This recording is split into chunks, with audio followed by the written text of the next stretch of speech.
So outside of the TV projects you've done, what's it like reprising your character once again, but this time on the big screen? It's amazing, honestly. It's first time coming back to a sequel. That's a lot of fun. Figuring out how to make things different, raise the bar, make the stakes even greater, and give him some new challenges. Give him some challenges that he has to overcome. I think that was pretty special coming back to this one. Now you said raising the bar. So physically speaking, what did you do differently this time? I didn't. That's the crazy thing. I think I did it the same. If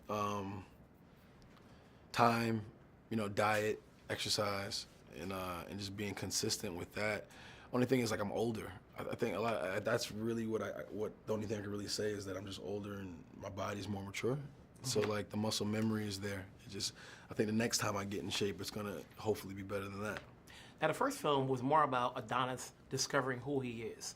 What do you think the second film is all about? I think it's still discovering who he is. He took some major steps into climbing out of his father's shadow. I think now it's like on the tail end of that. I think at the end of this film, he's finally out of his father's shadow. He's made the Lambo leap. He's gotten over the hump in a sense.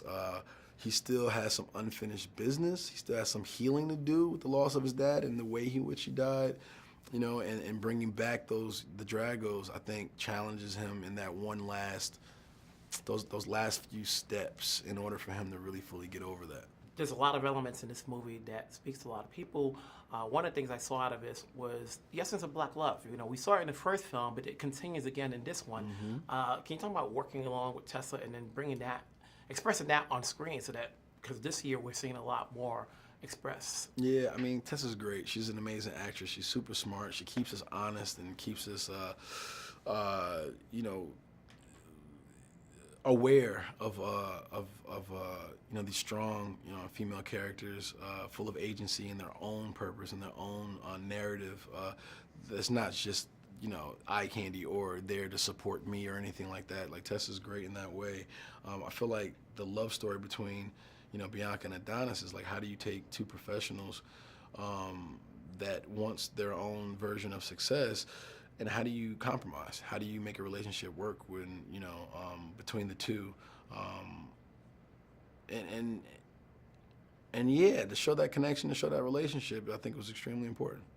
And then I don't even know how to pronounce his name, but I'll just say Big Nasty. How many takes did it take before you guys got the fight coordinates right? How many takes?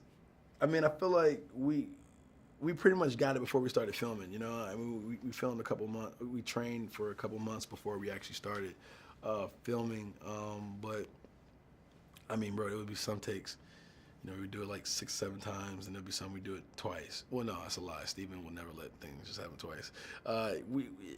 It's a giver. It just varies. It varies. All right.